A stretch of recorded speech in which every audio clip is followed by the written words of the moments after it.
Valley Club, new level cap hitting Marvel Strike Force tomorrow. So who are the first toons to build? I'm only gonna build 7 of them initially, and I'm gonna share my picks with you in this video.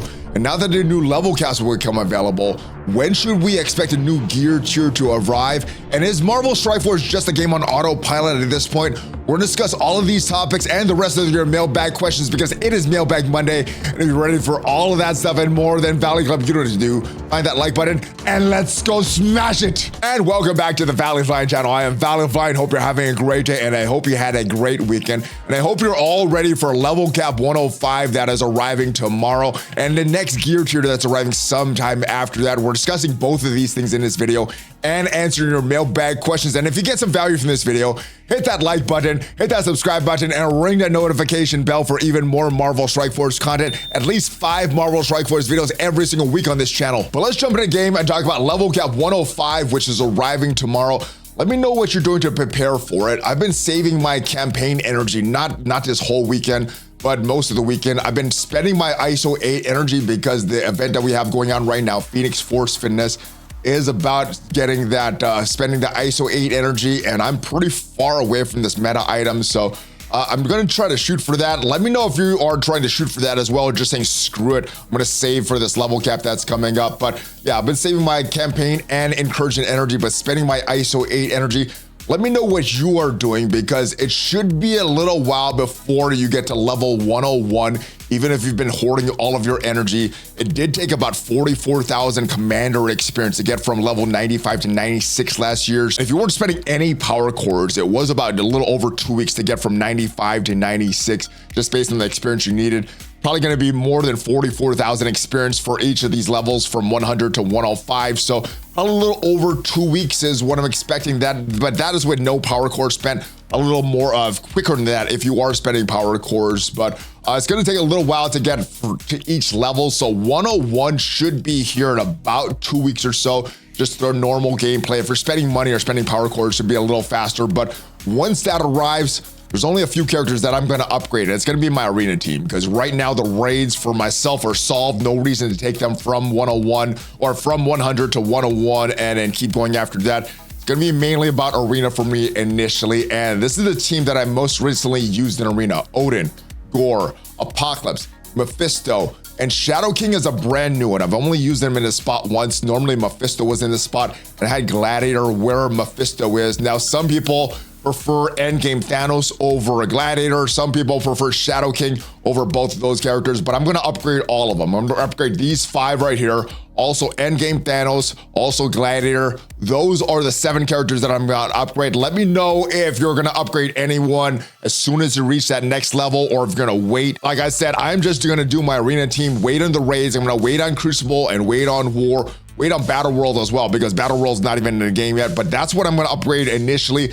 Let me know if you're gonna upgrade any characters initially, and if so, which ones. Well, let's jump into the mailbag questions of the week, and big shout out to everybody that left a question for the mailbag video. If you do wanna leave a question for one of these future mailbag videos, make sure you join the Discord. The link is down below in the description of this video.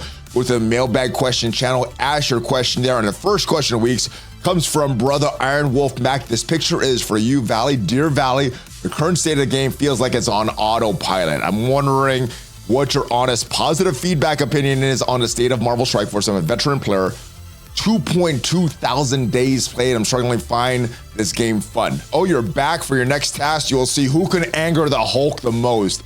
And for myself, I wouldn't say I'm angry at the game right now, but it definitely does feel a little autopilot-y. There's a few things that the game was on a high last year and the game has been on highs and lows. Right now it is kind of a downturn period and we had a big high last year. I think one of the big things that they want to focus on was to get a lot of new players in Marvel Strike Force and Battle World. Well, I think they did that with the with a lot of the changes they made for the new player experience, but one of the big fails last year was Battle World, and I think that's where a lot of the game feels like it's on autoplay because I think they were relying on Battle World to come and be this fun experience, and then we got it late last year, which was really delayed. And then when it came, it wasn't that fun, and then they brought it away. So I think one of the big misses was Battle World, but I think there was a lot of high positivity in the community before Old Man Logan.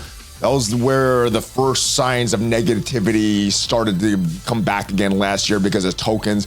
we've had all these legendary events where we're easy to unlock these characters, and you could keep coming back and getting some shards for the characters. With tokens, Old Man Logan was a little different. Then we had Captain Britain. That epic release was different than anything we'd had before, because that was like the first character that if you didn't purchase any of the previous characters, you wouldn't be able to unlock that character. Even with the epic characters like the zombies previously, you could still unlock Zombie Iron Man, Zombie Juggernaut. Captain Britain was different, and that angered a lot of community. And the third major thing last year was that character release cadence. For me, that was a thing that kind of put me a little more in auto, a little less engagement in the game, and that was where they changed where character was releases. If you were playing the game for a while and not new right now, you know that we've had character releases. You could have gotten to 4 stars, 5 stars as a free-to-play player. Right now, with the different phases that we had, the first phase, we're getting all these orbs that are terrible drop rate. This doesn't feel as good for these new characters, and then these events that you're not really able to unlock them in the beginning. So hopefully they look at all the things that happened last year, the good, the bad, and they take a look at all that stuff, and they get more of the fun stuff and reduce some of the things that anger the community. As far as what's fun in Marvel Strike Force right now, well, Cosmic Crucible has been a fun game mode for me. The rewards aren't very good, but it's a fun game mode for me. The towers, the pocket dimensions, those are usually fun because those are challenging content. Dark Dimension, whenever we get a new Dark Dimension with these epic campaigns, that's always fun for me. And Arena is kind of questionable. It's always the same battle, but when I use a new character like Shadow King in my normal lineup and just switching that up, it's a little bit more fun. So because I've just started playing with Shadow King in Arena, I think it's going to be a little more fun for a few days. But once I get that lineup set and the battle's pretty much the same battle, no matter who the opponent is. And this morning on stream, we had a great analogy from Brother Zero. I did want to read it, get your thoughts on it. Let me know your thoughts down in the comments. But we said it was wars like golf, Crucible is like basketball, raids and battle world are like the office. You go to the office, you go to work to get paid so you can afford to play basketball. You're not playing golf much unless you're already a rich kid. War, Crucible, they're for the rich and the poor people to play and have fun respectively, but they're not for the rewards. Reward comes from the job game modes, which in Marvel Strike Force is like the battle world, the raids, and I guess I would include Arena in that as well. But yeah, I think the game is in a downtime at this point. We've had ups and downs in Marvel Strike Force, and a lot of times what the devs do is overcorrect. So I fully expect a big overcorrection early this year, bring more fun back, and I hope we don't get another overcorrection once the community is happy and fun again, and bring this negativity. So hopefully they could shift it, make it a positive experience, and keep that. They haven't shown that they could do that over the years. They do a lot of this, but hopefully they bring it up, and then they bring a lot more fun, because hopefully they learn from the mistakes over the past years. All right, question 2. When is a Snow Globe store ending? At the time of this posting, I need less than 80 Astral Force tokens to get a 7 red to Shadow King.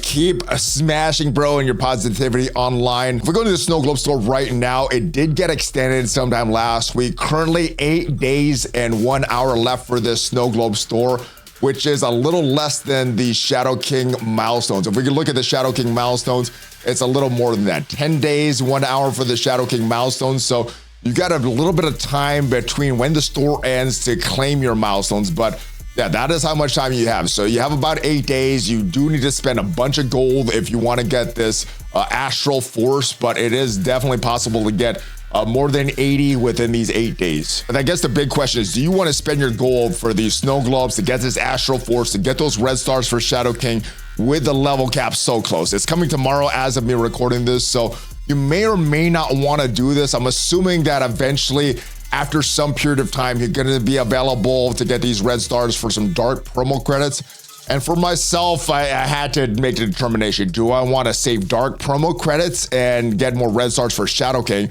Or do I want to save gold and then use dark promo credits to get that next red star for Shadow King? So I guess it depends on your roster, depends on your resources, but those are the 2 considerations you have. Do you want to spend the gold for that red star or the dark promos for that red star? Hey, ValleyFlyin, how's your eyebrow? It's actually pretty good. Thanks for asking, brother. Yeah, last week was training with my buddy, and we collided heads in a training. We actually weren't training that hard. We were training pretty light, and it wasn't even that big of a hit. Just right at the right spot, where right above your eye, right in the eyebrow, where it's all skin, bone, not a lot of padding there. So if you get hit there, it's pretty easy to get cut. I've been cut there a lot throughout my life playing rugby and just all the contact sports. So it's a very common place to get hit. Doesn't look that good, but it's just a little cut. The big thing is I didn't have any stitches. Didn't want to go to the hospital to get stitches. My friend had some Dermabond, put that on my eyebrow. It closed up the wound really nice. And what that is, it's kind of like a medical grade crazy glue or something like that. But it got into my eyebrow hair, which means that once I take this off, I'm not gonna have any hair on this side of my eyebrow. So it's gonna look a little weird, but I'm actually fine. Back to your question though, was wondering when will Mephisto Diamonds be coming, since there was a leaderboard that rewarded diamonds. So yeah, normally they don't give an exact date for this. We will probably know a week before that in the blog post, the Friday blog post. But a lot of times when they do have leaderboards and rewards for diamonds or even red stars for characters, it takes a while before we get those back in the store. So it's probably gonna be a while. For your second question, if you have to pick a new character for Dark Dimension 9 rewards, who would it be and why? All right, so I think that Professor X will be the Dark Dimension 9 reward. I do think that it was supposed to be Odin, but Odin got moved up because of delays of Battle World, which we talked about. So a lot of things got screwed up last year. I don't think we were supposed to get Dark Dimension 8 last year. I think it was supposed to be Dark Dimension 8 this year for Professor X, but the delays of Battle World shifted over a lot. So with that said, as far as Dark Dimension 9, probably gonna be Professor X, but if it's not, I would want some strong bad guys, and the two bad guys that I think are not in the game, the strongest bad guys I know in the Marvel Universe. There's probably some stronger ones that are probably a little more obscure, but Annihilus from Earth 616 is an interdimensional insectoid conquering tyrant hailing from the negative zone, a pocket dimension located in Earth 616. So very strong character. This would be a character that I think is powerful enough for a Dark Dimension war, considering the other characters that we've had like Dormammu, Mephisto, other characters very strong. Next character would be the Beyonder. So the Beyonder is an infamous member of the Beyonder race, childlike and vastly powerful. He grew up in a universe created by other Beyonders for their young. He was not aware of other Beyonders and misinterpreted his personal universe as everything in his existence. So he's the one that started the three Secret Wars. There's two while I was growing up. The first one here in the 80s, there was a second one in the 80s, and then there was a third one that happened way later. So I would want either Annihilus or the Beyonder coming to Dark Dimension 9 as rewards. But if it's not Professor X, let me know in the comments who you would want to see as a reward for Dark Dimension 9. And third question, do you think that there will be a new city villain team coming on the horizon? Because I'm worried about upgrading Sinister/Superior 6 and Hive Mind for DD8. Thanks for answering my question. Good day. And as far as teams that we know are coming, well, Omega Red is coming out later this week, so Phoenix Force is the next team. After that, I think it's going to be this Project Liberty team based on Patriot, Peggy Carter, the new version of Falcon and reworks of War Machine and Captain Sam. We also, through player voting, know that there's a Hellfire Club team coming, and I don't think they're going to be city villains. And as far as the next Thunderbolts, well, some of them are already in the game yet. They don't seem to have that that city villain tag. And I don't think they're going to extend that city villain tags to Hyperion, Songbird, or Victoria Hand, which means that if you're going to Dark Dimension 8, some of the trap teams that I talked about in yesterday's video, you still might want to build up like the Superior/Sinister 6. At this point, I don't think it's worth it going back and building up some Hive Mind like Carnage or Red Goblin or even Venom. I think you just, for Dark Dimension 8, lean into the Sinister 6. These are the characters that I took into that one, and they made it pretty easy to get through Dark Dimension 8. They are older teams, so you may not have that value going forward, but as far as their actual value in Dark Dimension 8 and giving you some value in Crucible War, this will be the team that will give you the most value as far as that. ValleyFlyin, has it been confirmed that Gear Tier 20 is happening? I haven't seen anything just yet, and with a level cap increase, has Scopely said anything about the challenges and store updates? The significant increase to gold going from level 100 to level 5. Do they plan on increasing gold economy? Just for information, level 105 starts on Tuesday the 21st. And as we discussed earlier, the stores are very outdated, definitely need some upgrading. But as far as these new challenge tiers, I don't think they're going to do any upgrades for the new challenge tiers. They did mention it last year, January 18th, 2024. What they said is challenges played an important role in the game's early years, but now our game has more engaging modes for players to play. Our intent is for the more engaging modes in the game to be where you earn the best rewards. So I think at this time they were trying to shift a lot of rewards to the milestones and our weekly events, things like that. So that's where a lot of the gold and things should be coming from at this point, because those daily challenges are pretty weak. Now, as far as when Gear Tier 20 is coming, I do have a date prediction based on what they did last year. And last year, what they did for level 100 is they started that on January 22nd. This year, they're starting at level cap 105 on January 21st. So 1 day difference between the two. They had a bunch of events and everything. And when they announced Gear Tier 19, it's called Demonic Gear, and they said it's going to go live on March 6th at 1 p.m. So they had a little bit difference between when the level cap was announced and when the new gear tier was happening. Previous to last year, it was always the next level cap and the next gear tier arrived at the same time. They wanted a little bit of a breathing room between, so I guess you could spend your gold and your resource a little better. So they switched it up. They had a little bit of a break between the level cap increasing and when they did the next gear tier. So March 5th of 2025 is when expecting Gear Tier 20 coming. And then on March 9th, a few days after that Demonic Gear was launched into the game, they renamed it from Demonic Gear to Crimson Gear. They did that in an effort to be more inclusive to all of our players. They made that decision to change it from Demonic to Crimson. So March 5th is when I'm expecting that Gear Tier 20 to be added to the game. And hopefully they do add more gold somehow. They did do that last challenge updates right before they did that level cap 105. And then made that announcement that they're not going to be updating challenges anymore. So hopefully they just add more gold some ways to the game. Echoler says, yes, of course it's happening. Also, wait a month or two until Gear Tier 20 arrives. Plus, the devs have bigger problems, aka Battle World. Yeah, Battle World was one of the big problems with 2024. Hopefully they get it fixed. Hopefully they make it fun so they can move on to other things and other ways to add more fun to Marvel's Strike Force. Hey, Valley, hope you and your family are doing great. Hope the same for you, my brother, and the rest of the Valley Club. Hope you and your families are well. My questions concern Dark Dimension 7 and 8. Close to start of the cosmic nodes of Dark Dimension 7 have Endgame Thanos, Gladiator, and Kahori. Who would you recommend for the last two slots? You said you have Endgame Thanos, Gladiator, Kahori. Let's go down to cosmic section and talk about your best fourth option. And I think you gotta do Gore. If you have Gladiator, if you have Thanos, and you have Gore, I think that's a great three-piece. Then it's just coming up with the last character for the spot. You have a lot of characters that did get recently reworked, have a lot of value. Doctor Strange got reworked recently. Do we have Deathpool that's on the market for money and the New Warriors? Void Knight does still have some value in Hive Mind, although at this point, I probably wouldn't be leaning into Hive Mind.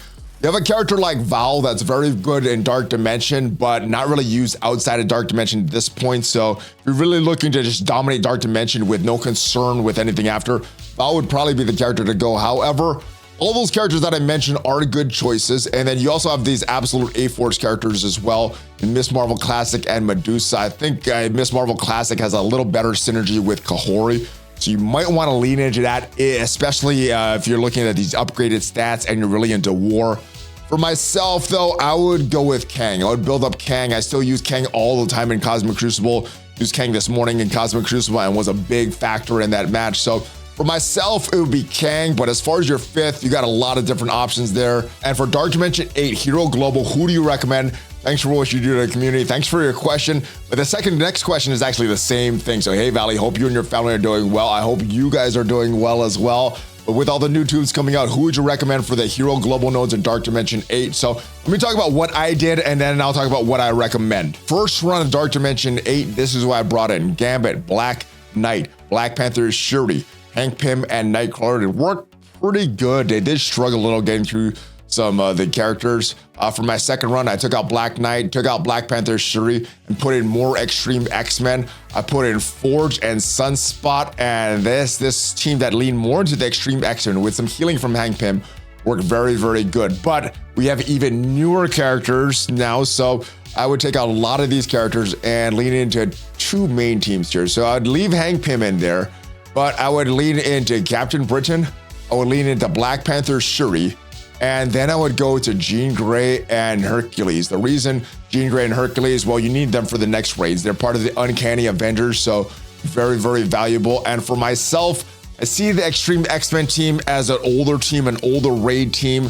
They're probably going to be replaced since the the next version of the new Orcus raid comes around. So I'm gonna lean into Cosmic Crucible. Hank Pym, Black Panther Shuri, and Captain Britain are great characters for Cosmic Crucible. So this is who I would build up right now. Not sure how they would actually perform in Dark Dimension 8. This is more for after Dark Dimension 8 and what you're gonna need for these characters. So this is who I would build. But if you're not using these characters, don't have these characters, build up characters that you're using. I think initially when these characters are newer, like Odin, Mephisto, when they're newer, I think you do try to rush to push through, but now they're older characters. I think you take your time and bring characters that are actually gonna be valuable after Dark Dimension 8. And for me, these are the characters that are gonna be most valuable after Dark Dimension 8. I appreciate what you do, Valley. Question about Thanos endgame rain fire. Why is it that sometimes it goes off and sometimes it doesn't? The opponent does, mine doesn't. Can you explain how this works exactly? So from what I've seen, it works exactly like it's described here, except in one instance. And what it says here, the first time this character drops below 50% health, triggering all negative effects on self and all Annihilator allies, reduce the duration of all positive effects by 5 on all enemies. Any positive effect has a duration of 0, expires instantly, including Safeguard. He's also going to attack all enemies 400% piercing plus 30% drain. This attack gains 1000% extra focus. It's unavoidable, cannot be blocked, cannot be counterattacked. And like I said, it works all the time exactly like this, except for one instance.